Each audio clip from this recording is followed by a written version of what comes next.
The first games of the new athletic season got underway this past week, and our team will take you there. And field hockey head coach Hannah Dave is here to tell us all about her team being picked #1 in the preseason polls. And what happens when you can't return to your school to play your sport? We'll have the story. All this and more coming up on Wolves Weekly.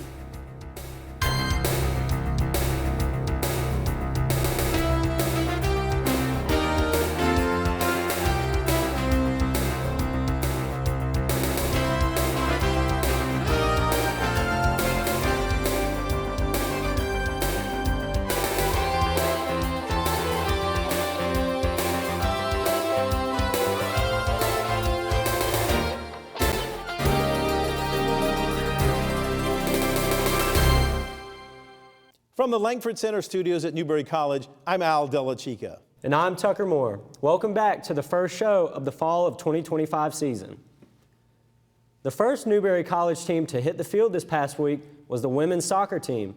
They not only played 1 but 2 games to start their season at home this past weekend.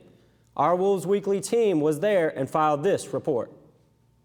On Thursday evening, September 4th, the Wolves faced off against the Converse Valkyries at 7 p.m. It was a hard-fought match at the Smith Road complex. The full 90-minute game was a nail-biting showdown between both teams, showing grit and determination.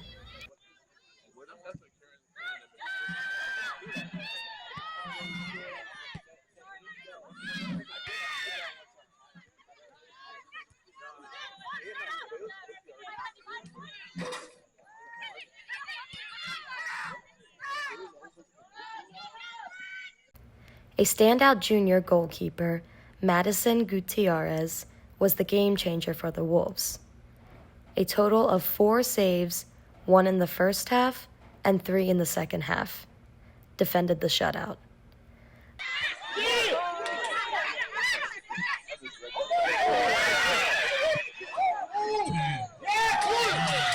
The Wolves defense unit, Emily Castanedo, Sydney Gusewell, and Evelina Espinoza, was on lockdown, handling Converse's offensive pressure as they outshot the Wolves 11-8.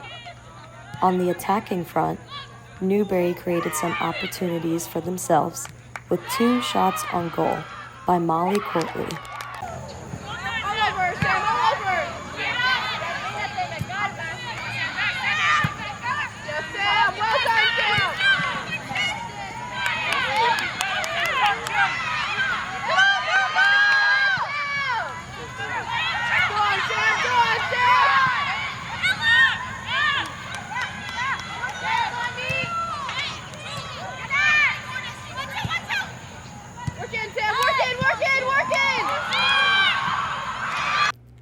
The Wolves created 4 corner kicks and had possession 54% of the game.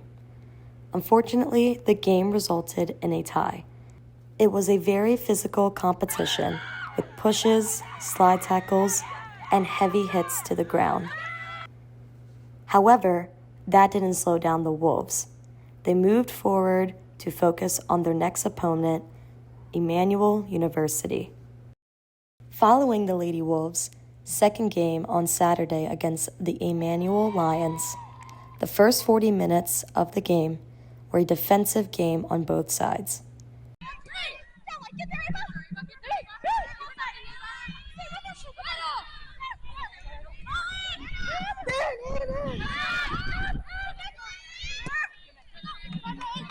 With nobody able to get a shot in the first half until a beautiful kick by Hailey Pantano to put the Wolves up 1-0. With the start of the second half, the Wolves struck again in just the first 6 minutes, scoring a second goal by Molly Courtley and assisted by Lauren Adam. The defense by the Lady Wolves was outstanding once again.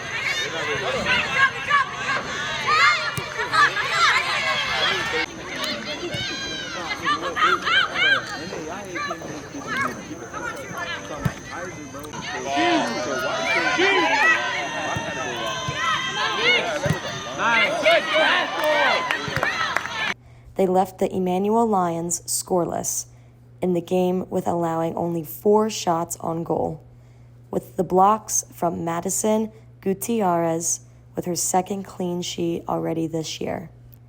And not only her, but the help from the back line of Emily Castaneda, Sydney Gusuel, and Evelina Espinoza, helping in the efforts of the shutdown victory.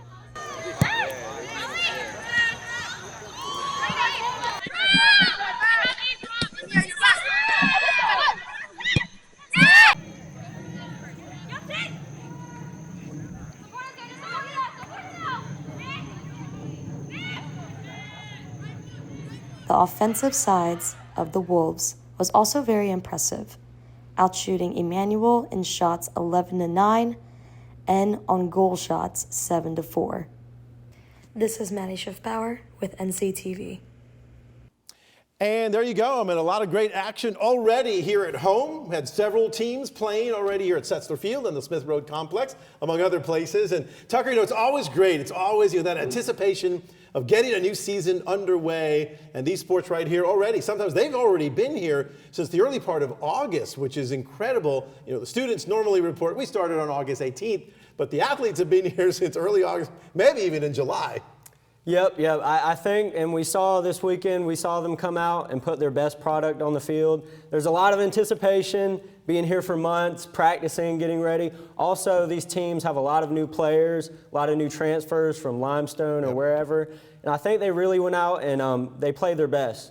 And I think what you saw this past weekend, typically with sports, typically the defense is ahead of the offense, and I think we saw that, especially in the soccer games where their defense was stifling.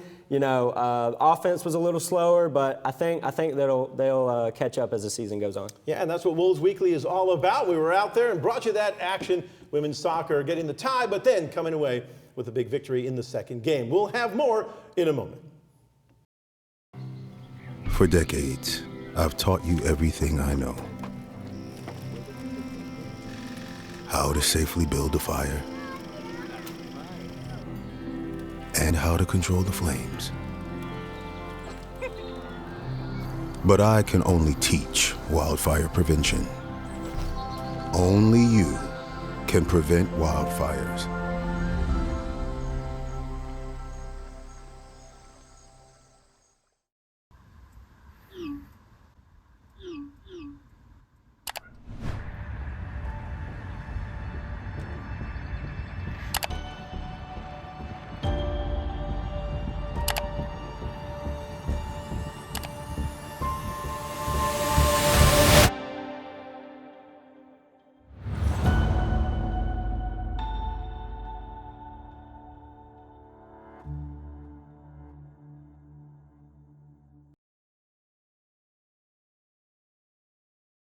Hello, I'm DeAndre Coleman, and today we're joined by head field hockey coach Hannah Dave.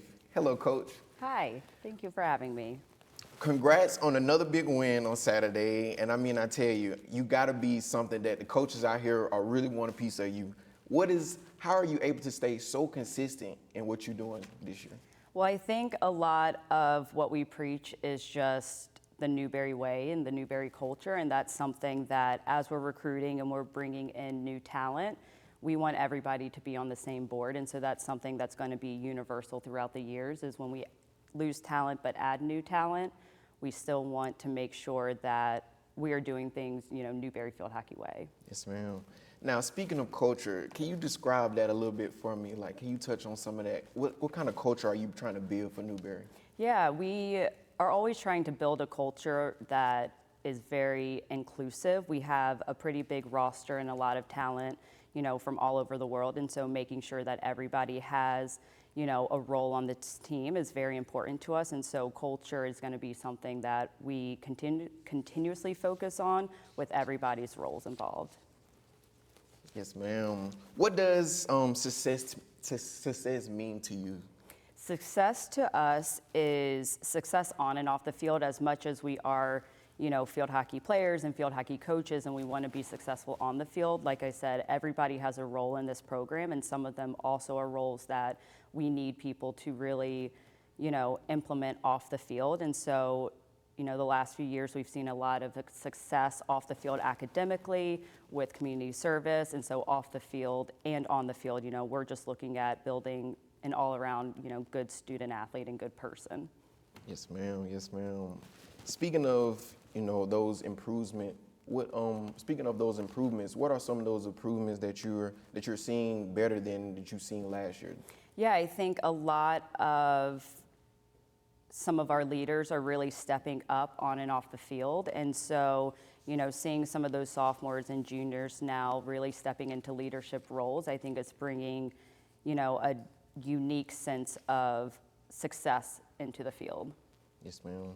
And what does it mean to have such a great, successful team in, just building such a successful team in Newberry? How does that feel? Yeah, it's very rewarding. I know a lot of people down here, might not understand what field hockey is, but a lot of, whether they see the games, know about the games, a lot of them know our student athletes on and off the field, and so they're very, present in the community on campus and off campus, and so it's really rewarding to have the community on campus and off campus really be involved in our student athletes, whether they know the sport or not. Yes, ma'am. And being that you're the most winningest head coach, I should say, in school history, in fact, how does that pressure, how are you able to stay focused and continue to just be consistent? I think I just continue to focus on building good culture, building a great program on and off the field, and so the success will come with that. And so for me, it's not much pressure of winning. It's more of, can we build great student athletes who leave Newberry and are going to continue to make the Newberry community proud. So that's how I continue to motivate myself as a coach. Yes, ma'am. And building off that, how's it welcoming transfers and you coming from Limestone shutting down? How is that? How are you able to maneuver through that? Yeah, so we did have about 4 transfers from Limestone. Last year we brought in a great group of transfers as well, and so really just giving them the courage and giving them, that opportunity to feel like they are part of our team. And, they are a Newberry Wolf now. They're wearing our jersey, they're wearing our colors, and so they know that this is their program as well now. And so we just welcome them with, open arms and give them an opportunity that maybe they thought they couldn't have anymore. Okay, thank you, Coach, for joining us today. I appreciate you for coming here and being able to talk to us. Yeah, I know, but just look at that. It's so sad.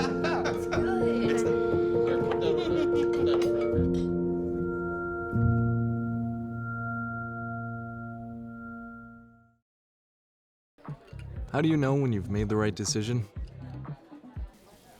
It's the feeling you get in your gut. The one that tells you what's right or wrong. It's the one that says, sure, I can have a drink. Or the feeling that says, okay, I've been drinking. Now what? It's the voice inside you that says, I'm buzzed. Better leave the car when it's time to go. Plan ahead. Catch a sober ride. Buzz driving is drunk driving.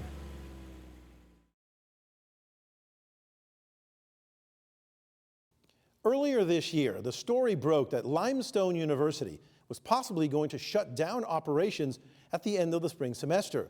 When that actually happened, it threw the plans for students up in the air, especially the athletes. They had to come to school to study, but also to play their sport. And now as we begin the fall semester, their school and their teams no longer exist. Wolves Weekly spoke with several Limestone athletes who now call Newberry College home. The historic campus of Limestone University had been around since 1845. That was until the recent unexpected announcement that the campus would be closing due to financial challenges on April 29, 2025. This sudden news was devastating to students and faculty alike. This left students and staff to find a new place to call home to finish their academic and athletic careers, and for some, that home ended up being Newberry College. My first reaction when I heard Limestone was closing down, I was kind of in more of like a disbelief. You know, you never hear about a college closing. So, yeah, my first thought was, what is going on? Am I going to be able to finish this year out? And what is my next steps? They called us all into the main gym, so we were confused because they said it was like something very important. And when they called us in the main gym, we just saw the president with his head down and everything, so we knew it was serious. And then he told us the news and told us that Limestone didn't have enough money, so they were just shut down and everything like that. And everybody like in the gym was devastated. It was people crying and everything like that. So, I mean, when I heard the news, it just surprised me, honestly. It was shocking to say the least. I didn't expect after being there for 3 years that I would have to be somewhere else and have to think about another school. Newberry was one of the schools on my radar because of when I was getting recruited before college. The coach liked me. I liked the coach, so I always had that thought in my mind. And then with transferring credits, they accept all my credits, and we were able to get a bunch of the dudes from Limestone over here to Newberry. I had a friend that already goes here, so I kind of talked to him about it, and then I talked to the coaches, and I took a visit here, and I really liked what's going on here at Newberry, so I decided to go here. For most, transferring from one school to another can be a difficult decision and process. Transferring to a rival school within your conference, however, is a different story. At first, I thought it was going to be definitely a little rough because at the end of the day, we were two competitive teams always playing each other, but now I feel like everything's calm, everything's great, and you got to be able to put that behind you because this is a whole new chapter here. Just something different for me, change is always good, so, I'm just going to try something new. It's definitely weird with them being our rival, but again, I'm just happy here, and I enjoy my time here, being on the track and being in the classroom. What I want to accomplish here at my time at Newberry would just be, I want to win. We came here, again, of course, to get a great education, but part of the lacrosse team here, and I want to bring the first Sept championship this team ever had. My biggest goal is to finish my track career here and to carry on from Limestone into success and just running. We now welcome former Limestone College students with open arms and prepare to successfully integrate them into our community here at Newberry College. And with that, we now wait with anticipation to see how our foe turned friends positively impact Newberry College athletics. Our once rival competitors now suit up in scarlet and gray to help lead the Wolves to success. Tucker Moore, NCTV. And in case you are wondering, those former Limestone students who are now Wolves will get a Newberry College degree instead of a Limestone degree. Wolves Weekly will return after this.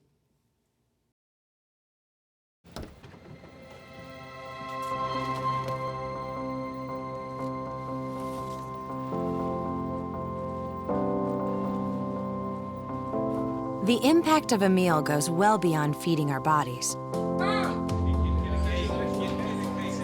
Food can open endless possibilities for people to thrive.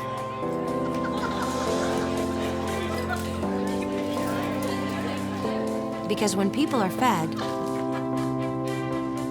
futures are nourished.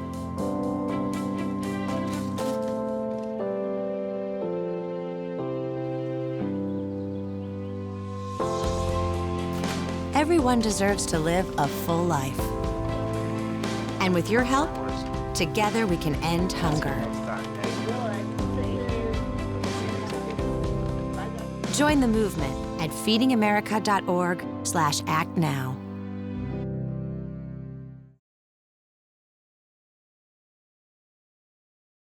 Welcome back to Wolves Weekly. I'm Al Della Chica along with Tucker Moore.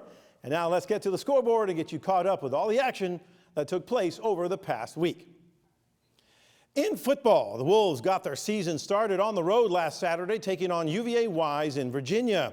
The Wolves opened with a big kick return by Quez Spells of 96 yards for a touchdown. This is the program's first kickoff return since Chance Walker's 92-yarder against UNC Pembroke in 2019.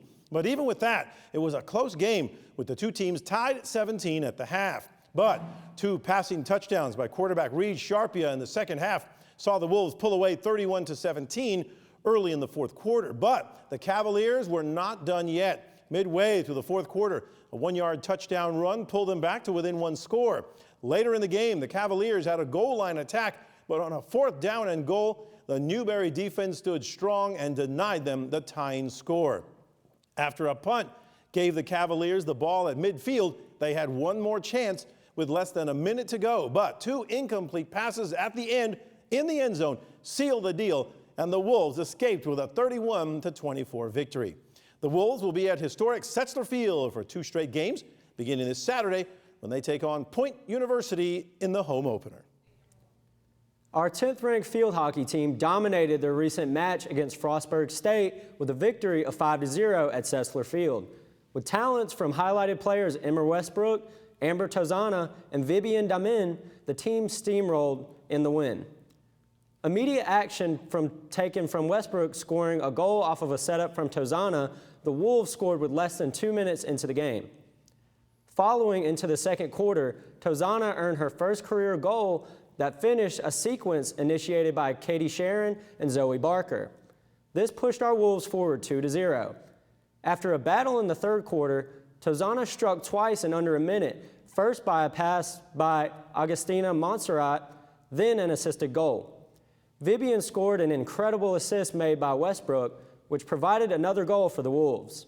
The Wolves excelled statistically, outshooting Frostburg 18-6 while holding an 11-6 advantage in penalty corners. The Wolves traveled to North Carolina for their upcoming game against Belmont Abbey College. The Newberry College men's soccer team secured their first win of the season on Saturday night, beating Shorter University 4-1 on the road. The Wolves came out strong, scoring twice in quick succession in the first half. Giuseppe Giroux put them ahead in the 29th minute, assisted by Benji Martinez, and Tomas Quiros added a second goal shortly after, set up by Ben Curtis. Shorter pulled one back before halftime, but Newberry led 2-1 at the break. In the second half, Giroux scored again in the 71st minute to extend the lead. Then defender Josh Momudu netted his first career goal, assisted by Bjarki Augustsson, sealing the victory.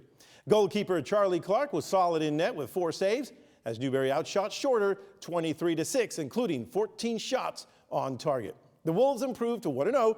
Next up, they kick off conference play on the road against Mars Hill this Friday at 7:30 p.m. On the volleyball court, the Wolves started the season strong at Barton College tournament, finishing with an undefeated 3-0 record. They opened with a 3-1 win over Davis and Elkins, followed by a thrilling 5-set victory over Frostburg State. Newberry closed the weekend by sweeping Barton College in straight sets. Standouts include Anna Schneider, who led the offense with multiple kills and digs, and setter Annie Dill, who directed the team with 24 strong assists. The Wolves look to keep their momentum going this weekend at Flagler Invitational in St. Augustine, Florida. And as always, don't forget that you can find the latest on Newberry College athletics at newberrywolves.com. You can find all the headlines, see the statistics, learn how the teams are getting ready for the next game, and see the latest schedules, and get your official Wolves merchandise.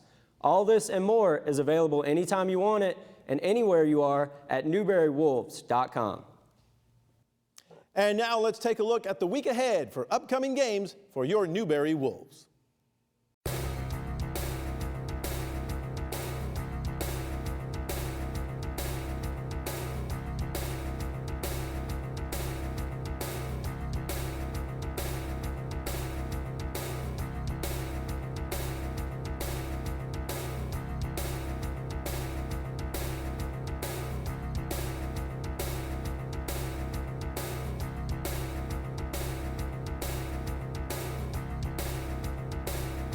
And that's all for this edition of Wolves Weekly. I'm Al Della Chica. And I'm Tucker Moore. Join us next time for more Wolves Weekly.